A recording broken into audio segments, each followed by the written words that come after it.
We appreciate all of the guests who have appeared on our show and sincerely thank them for providing you, our audience, with useful information. However, the advice our guests provide is theirs, and we encourage you to seek out a professional if you have specific questions about any topic we cover on the Crushing Debt podcast. On this week's episode of the Crushing Debt podcast, Crazy About Money.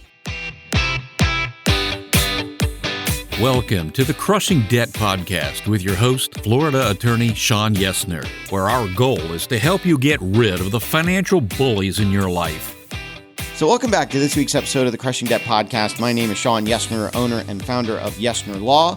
And nice to see you again, George Corbello, your financial coach, Corbello Financial Coaching. How you doing, George? Happy days. How are you, sir? How's everything going? I am doing fantastic. I thought I was dead to rights on a hearing yesterday. I thought the opposing counsel had me and was going to easily wipe the courtroom floor with me, and ended up pulling out a win. Woohoo! That sounds great, brother. How you feeling? I'm feeling good. That's a good thing. Very, very good. Are you confident you can say no now for any new things coming up? Yeah. After last week's episode, I was listening to that one again today, and I was laughing as I was listening to it, just remembering what I was going through the last time, last week when we recorded that. And yeah, between last week and this week, such a big improvement just by saying no, incorporating a lot of that stuff, having things start to break the right way, having different things happen. Like I said, the win that I got in court, recorded a couple of podcast episodes where I'm going to be the guest on someone else's podcast.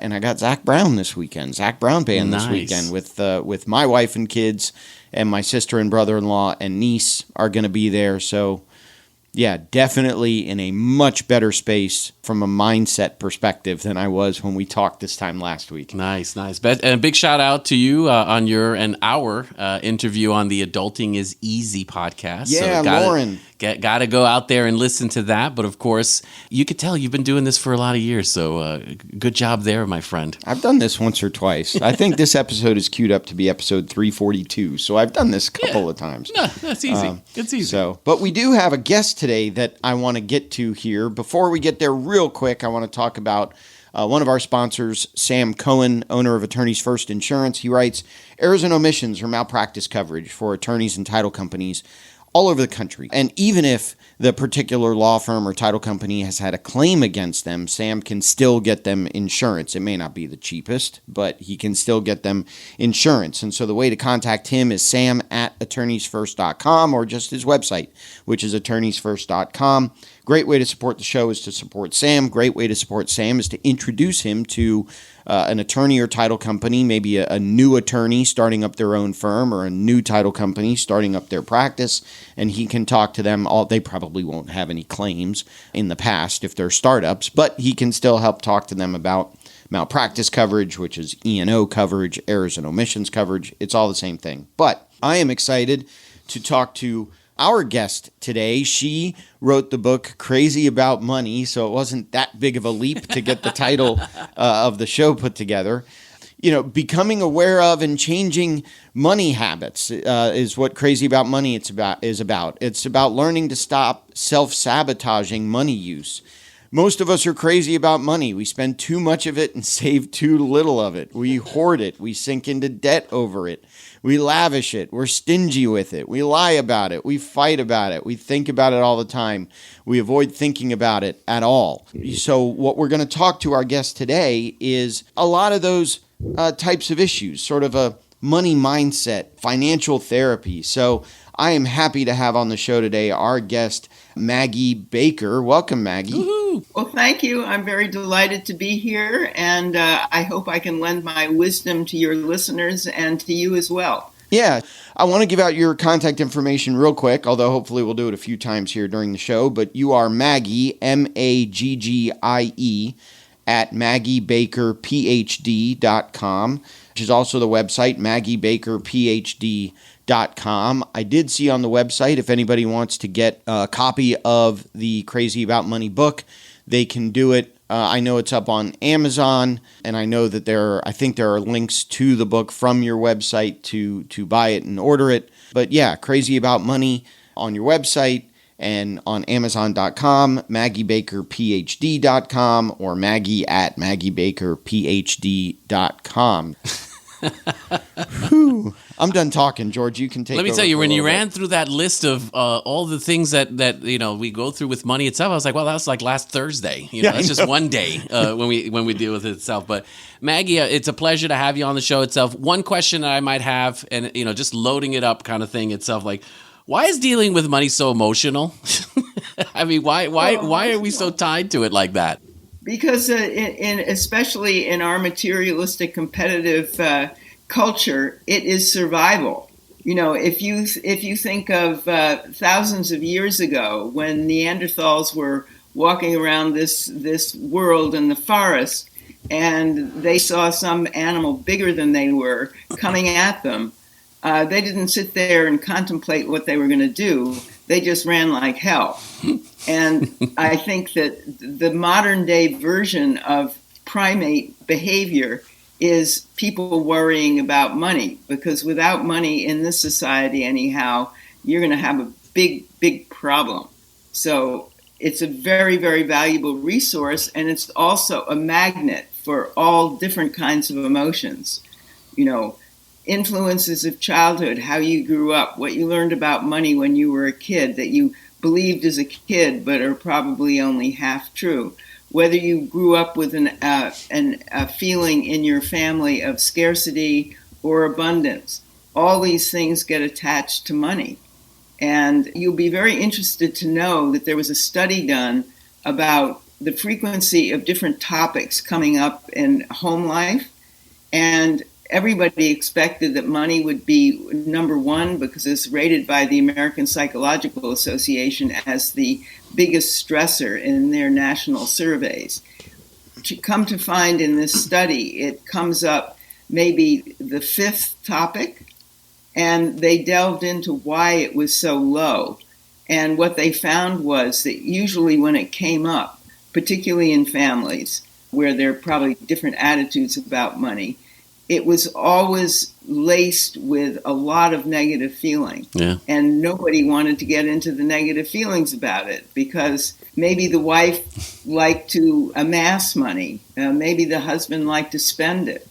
And how do they resolve that conflict? Well, a lot of people who don't want to talk about money don't resolve it.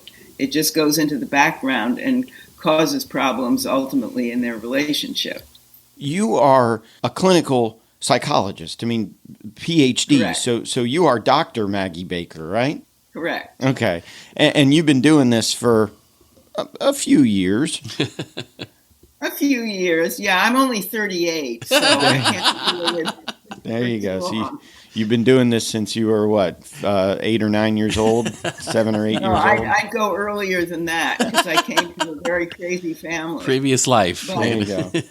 But, I mean, I guess my question is, and I think a lot of us are guilty of this, and I think that people that are in money trouble, I'll call it, comes from a place of very negative feelings about money, but people could also have positive feelings about money, right? Oh, for sure. I mean, when somebody likes to spend money and they're in the store, they're very happy because they're anticipating getting something that's going to make them feel good. The process makes them feel good, and it only doesn't feel good when at the end of the month they see that they've spent too much money and they can't really afford it. If I'm in that place where I like to spend, is that a habit that I want to break? And if so, how do I do that?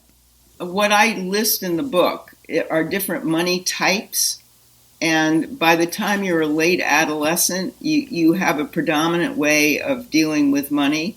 Maybe not entirely, but let's say you get to the end of, you become a young adult, and one person likes to watch money grow. That's an amasser.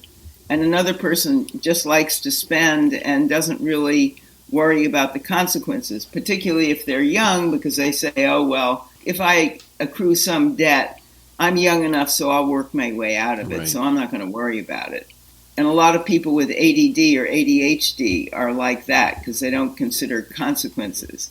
But if you have a certain type, if you are a certain money type, then your behavior is going to fall along those lines when you deal with money. the thing that's really fascinating to me is that a lot of the type that you become is based on the influences of your childhood and the half-truths that you learned about money. To give you a concrete example, somebody who's growing up poor, or at least perceives that the family is poor, might say to themselves when they're 7 or 8, I never want to be poor when I grow up. I'm going to make a lot of money so I don't have to suffer. Well, this person, let's follow this person and zoom him forward to about 30. And he's an entrepreneur. He starts his business. It's going great. And the better it goes, the more distracted and disinterested he becomes. And then his business begins to falter, and he wonders, what the hell is going on here? He goes to therapy, and what they discover is that as much as he vowed to himself as a kid that he wanted to be rich, what he really felt was, I'll never, ever be able to not be poor. I'll always be poor. And that sense of always be poor was really what his family lived out, and he couldn't really get over. So when he became aware that unconsciously, that's what he really believed, that he was just never going to make it, he realized how faulty that thinking was. And he was able to get back to his business and not get distracted and make it grow and feel really good about it. So it's more about identifying what it is that's causing you to have these money mindsets or money concepts. And once you identify it, then you can figure out what's the cause and is it something that I want to fix? And if so, how, right? Exactly. It's a matter of awareness. And my book, Crazy About Money, How Emotions Confuse Our Money Choices and What to Do About It, is all about awareness, creating awareness in people so they can make better choices and stop sabotaging themselves. Okay. So you talked about the different money types, and you mentioned one was an Amasser. What are some of the others? A hoarder.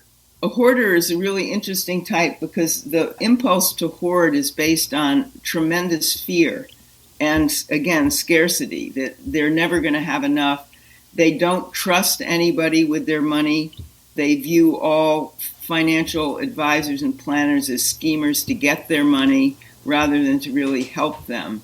So they shove it under the mattress and don't spend much. They don't allow themselves much pleasure, like just enjoying the money that they have. And what they don't understand, of course, is that the safety from fear is their motivation. What they don't understand is that by keeping it under the mattress, it's losing buying power because prices always tend to go on the upside. Yeah. And if their money is energized through investing or doing something productive with their money, they'll keep up. But when it's stuck under the mattress, they're going to have a hard time. Right. Yeah. Well, and if it's stuck under the mattress, it's not even, even if it's in a small savings account and earning 0.5% or 0.2% or whatever, still that's doing something. Still doing something versus being under the mattress. Right. So, okay, Amasser, Hoarder, are there any others? One of the ones that I really am intrigued with is a high roller. Ooh. A high roller is somebody who really gets off on risk. And a lot of entrepreneurs and a lot of people with ADHD are like this. So what they're looking for and their satisfaction is the big home run. So they'll go to a casino and they'll think, I'm going to become the guy known for the big win here, and goes in with all kinds of high expectations, completely ruling out the general idea that the casino always wins, because he's going to be the exception. He's going to be the special one. I've been guilty of that from time to time. But the thing is, too, they do it in, you have it in your gamblers or you have that in the casinos itself. But we're doing that with stock markets. We're doing that in the market, and doing how that we with invest crypto. too. And crypto as well, yeah. Oh, that's for sure. That's for sure. But the idea of, I'm going to make $1 million just by pressing this button. or by the roll of the dice. And then the interesting thing about a high roller is that they become blind to the things that don't work, and they light up and exaggerate the things that they do. So if they keep a book of their wins and losses, they'll probably end up in the loss category. But in their mind, in their memory, they've just, had a couple of really good big hits. And that's all they remember, which keeps them going back to the casino. Let me ask this. You had mentioned on your website in the book itself as well, this triangle of balance. And I always look at, as individuals, this, you have to have a balance in life to be able to manage, all life is interesting. It's never easy. But can you explain your thoughts in regards to that triangle of balance and what that means as part of your managing of money? Sure. You have the financial part of life, you have the spiritual part of life or religious part of life, and you have the psychological part of life and the physical. And the other aspects of life other than financial, spiritual, physical, and psychological, usually bring much more meaning to people than focusing only on money. And what happens very often is that the people who focus only on money, so their triangle is way out of balance, is that they get caught up in the idea that, let's say, if they have $1 million, they don't look down at everybody and say, oh, I'm so much luckier than all those people. They always are looking up because all they want is the money, and they'll say, more. Oh, right. Yeah, there are people who've got 2 million, 3 million, and so on. So they're always striving, and they're very sensitive to money wins and losses. And very, very often their whole internal space is taken up by how am I going to make more? And they kind of cheat themselves out of developing other aspects of themselves, activities that are fun, different types of work, family, and they tend probably not to be part of a religious community or a spiritual community, so that their other aspects of their life are kind of sapped away because of their preoccupation with money. And that triangle is going to crash ultimately, as far as I'm concerned. Right. Or they're going to get to the end of their lives and say, I can't take this stuff with me. What in the world was I doing for decades? Right, the regret that maybe or they could turn it all into cash and take it with them and put it into the tomb or the okay, I got you. All right. A little morbid there, but okay, I guess. Yeah, you want to take the morbid a little further. Most people are getting cremated, so you take all that money and you burn it down. Burn it. I love it. I mean, that's the thing. It's funny with the work-life balance, right? That's all of this balance that's needed. They keep saying it's important for us. But, a lot of us that are going through that process of, got to make the money, got to make the bags, got to make, and we're always moving, looking ahead. And sometimes we have to pause, right, in regards to where we are today. What are the blessings that we have, whether it's in crisis mode or not? That we have things that we should be appreciative of each day. Well, yeah, we said it at the beginning of the episode, and even looking at myself, I think one of my problems last week was that I was out of balance. Mm-hmm. Had a couple of wins come through, had a couple of good things happen, and actually when I woke up this morning, I kind of felt like things were maybe not perfectly in balance, but they're a lot better than they were, a lot closer than they were last week. Doing a little happy dance before you get on the day. All right, that works too. A shot of whiskey didn't hurt, but absolutely. That never hurts. Shawn, you kind of alluded to the whole concept from behavioral economics, which is the psychological study of how people are motivated to deal with money, particularly under risk. And you were a good example of mental accounting of money, in that you won a case that you didn't expect. So it's kind of like a windfall. Right. And when people get windfalls, what they experience is, hey, this is play money. I'm taking my friends out to dinner. I'm going to a concert. I'm just going to play with this money, and in ways that you would never think about if you're using your hard-earned salary, which goes for usually paying the mortgage, paying the electricity and gas and all that kind of thing. Right. Oh yeah. Well, luckily for me, this episode's going to come out after the concert is over, and my kids, I don't think, listen to it. So yeah, I mean, I felt so good after yesterday and this morning that probably if my kids approach me at the concert and say, "Can I get a shirt? Can I get one of the band's shirts or hats or whatever?" The way I feel right now, I'd probably say yes. So there you go. Let's go to Legoland too.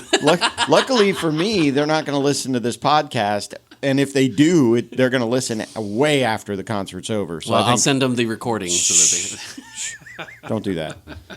I gotta say, it's funny, Maggie. You have mentioned like the different types, right? The high rollers, the hoarders itself. Obviously, personal is one way to do it, but I've seen a lot of business owners who have like, I'm gonna keep taking the risk of buy more inventory. We're gonna hit it big in regards to their businesses itself, and obviously put themselves in a position because of that mindset or because of that type that they overextend the business or go into debt because of it, those kind of things as well. So it's amazing that we talk personal, but I do see a lot of business owners, we're all personal in all aspects of our life, but they do the same exact thing when it comes to their business and how they handle it too. Well, I think that's a really good point, George. And, your character structure and your what I call your financial self goes with you to work. So the only modifying factor there is that you may have coworkers and you may have a partner who's going to push back a little bit more. Right. You hope. They may have very different attitudes. Right. Well, and that kind of brought up an interesting question for me is that I've studied a lot the DISC assessment, the behavioral style assessments. And I know we're all a mix of all the different behavioral styles. It's just which ones are the more dominant and which ones are the less dominant. And I may turn on some of the more dominant ones when I'm at work to deal with work issues and turn on some of the less dominant ones at home to make up for those issues. So I know that there are situations where my behavioral style is different at home than it is at the office. Do you see that at all with business owners where maybe their attitude towards money may be different depending on if you're talking about, am I running the business versus am I home with the wife and kids? Or do you see it more consistent that, as one of my mentors used to say, wherever you go, there you are? Yeah. Can it change or do you see it being pretty consistent? I'm going to use a lawyer phrase that sometimes drives me nuts. It depends. Typical attorney answer. Yeah. And I think everybody has a character structure, and everybody has a certain level of lack of plasticity in their brain, and other people are much more open to change and other people's way of thinking. So I think it's a multi-determined issue, depending on the expectations and demands that you find at work.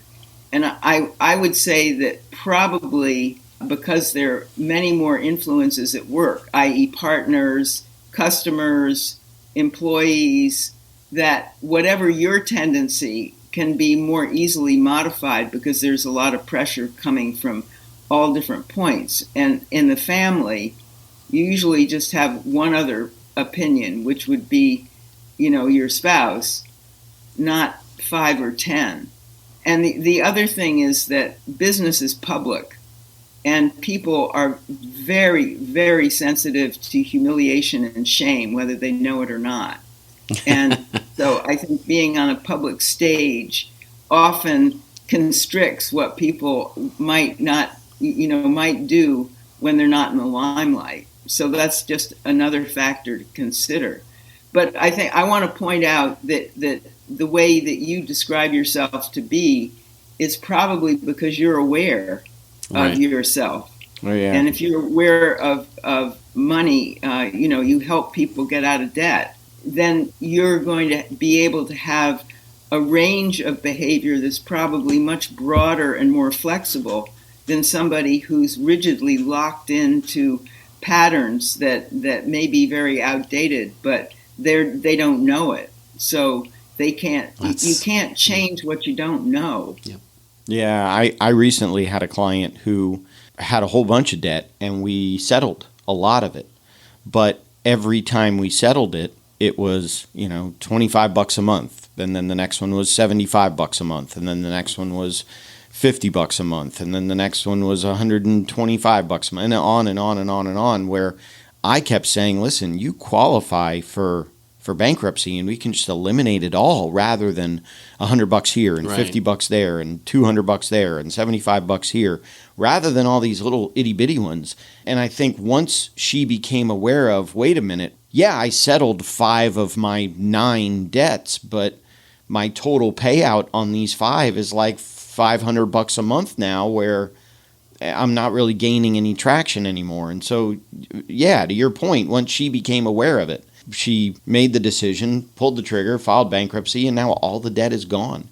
And I'm not saying that that's the solution in every case, but for her it was. Well, tell me about bankruptcy. Aren't there negatives, like your credit rating goes way down and you get listed as having been bankrupt so that you might have more trouble in your business world, things like that? Yes, there are definitely negative consequences to bankruptcy. One of them is credit, like you said, although typically, even though bankruptcy can be on your credit for 7 to 10 years, typically it'll recover within 2 or 3. So credit card companies a lot of times will make you offers of credit, and credit score can be something different based on what you're trying to borrow. So if you filed bankruptcy and you want to buy a house, you're going to be under a little bit more of a microscope than if you filed bankruptcy and you want to finance a car. Or if you filed bankruptcy and you want to finance a home improvement, like you need a new AC unit or whatever. The credit is going to be interpreted differently based on the type of credit you're applying for. And the other thing that I like to say to clients a lot is, especially with this client that I brought up as the example, we were settling lawsuits. Well, when the debts get to the point of a lawsuit, your credit's being pretty beat up anyway. Correct. So it's not like they're going to take your credit score away just because you filed bankruptcy. It may not even drop very much if it's been beaten up already. I mean, if you got a 700, yeah, it's going to go way down. But if you have a 500, it may not go down that much. And one of the things that we do like to try to counsel the clients with, sometimes bankruptcy is a bad option. Sometimes the negatives do outweigh the positives. I was talking to a business owner yesterday that had money in the bank and was talking to me about bankruptcy. And I said, look, bankruptcy is a bad idea because you've got money in the bank. So let's use that and settle with the creditor and pay the creditor off that way rather than pressing the button and nuking everything and losing all that money. So you're right. There are definitely negatives. There are also some positives to bankruptcy as well. And I've always said, I've been pretty vocal on the show as saying it's a tool. It's not the only tool, right? But it's one tool. Oh, it depends. It depends. Typical attorney answer. It depends. Too many smart people in this room for me. Let me ask you, Maggie, one last question here. A lot of people are going through their, inflation and, money issues, concerns. Job market is a little unstable. Hurricane Ian just hit. Yeah, I mean, there's, again, life is happening for a lot of people itself. What is 1 or 2 tips that you would give to a person itself going through some crisis? What are some of the things that, when it comes to either behavior or just managing, their behavior and mindset within that? What are 1 of the 2 things you'd want people to focus on? Well, the first thing is to realize that money has, for a long time, at least honest talk about money, has been a taboo, number 1. Number 2, people feel it as a very intimate subject. I mean, people don't run around with a placard on their chest stating their net worth or their salary. Well, I've seen it in TikTok. I think actually some people do. Some people do. Oh, okay. TikTok aside, don't be afraid to reach out to a trusted friend. Don't be afraid to reach out to a trusted rabbi or pastor or priest and share your concerns with them, or ask for professional help from a financial therapist.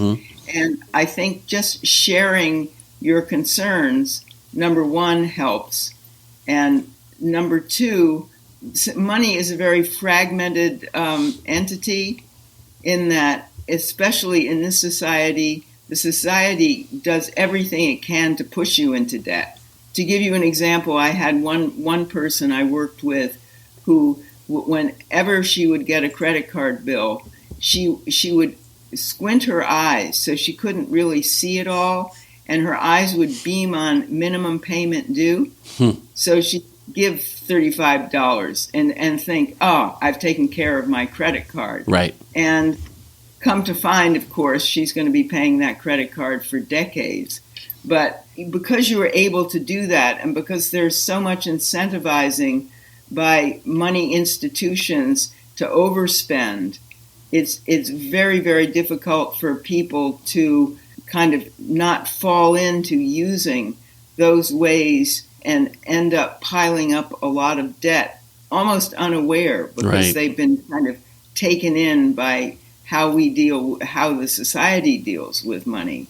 And I think that if they can kind of steer away, they will probably feel very ashamed because they're out of control. Yep. And shame is an emotion that tends to shut people down and freeze them and make them feel overwhelmed and makes them want to be secretive. But if they can realize that some of the symptoms of shame is feeling bad about yourself, wanting to hide, keeping secrets, things like that. If you're aware that that is a shame-based reaction, then just acknowledging that and identifying that and saying, hey, wait a minute, I've just fallen into the trap of my society, just like I fell for that scam the other day that almost got into my bank account. That actually happened. I felt awful. I felt so stupid. But when I reached out, people were able to help me. My bank helped me. Right. Computer company helped me. And I didn't feel so bad. And everybody told me, boy, they'd been scammed too. So I think the most important thing is reaching out. The other thing is having empathy for yourself, having compassion for yourself. And what people can do is say, if I told my best friend this story, how would they react to me? Right. They'd probably say, gee, is there any way I can help you? But is that what you say to yourself? Or do you say, I'm just a big jerk and a fool and I must be unworthy to breathe? That's not going to help. Right. Yeah, I say those two things to clients all the time. First of all, number one, you're not going through something that anybody else hasn't been through before. Your situation is not unique, number one. And number two, stop beating yourself up. Yeah. I tell clients all the time, stop beating yourself up. Bad stuff happens to good people. It's a fact of life, and we deal with it. Yeah. So, Maggie, Dr. Baker, Dr. Maggie, I don't know, whichever you prefer. We appreciate, we really do appreciate. Hey you. Hey you. We really appreciate you being on the show. I want to give out your contact info again. It's Maggie, Maggie, at MaggieBakerPhD.com, which is also the website, MaggieBakerPhD.com. The book is Crazy About Money. It's available on the website. It's available on Amazon, on Audible, I think on Kindle. It's available in whatever format you prefer. Thank you for being on the show. You're very welcome. I enjoyed it, and have me back sometime. I'll bend your ear again. Absolutely, absolutely. I do want to talk real quick about our second sponsor, who is our editor, Mark Purvis.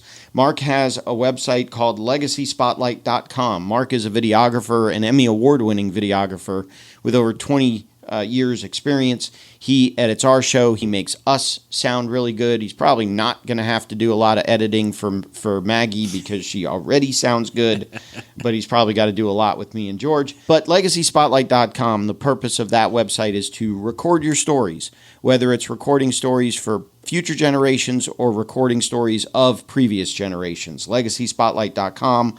Mark is very good at what he does. He makes it fun, so definitely contact Mark.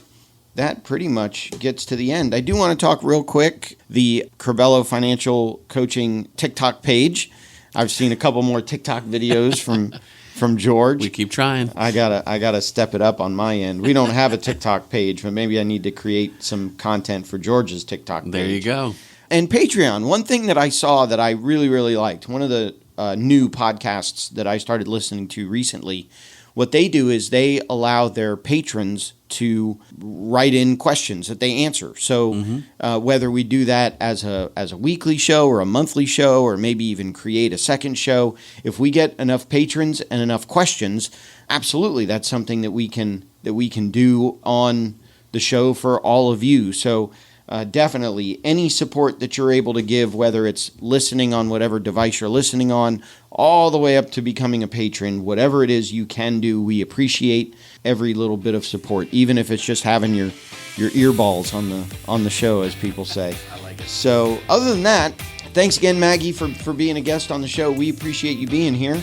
And I think that'll wrap up this week's episode, which definitely we hope that at the end of the month you have more money, rather than at the end of the money you have more month.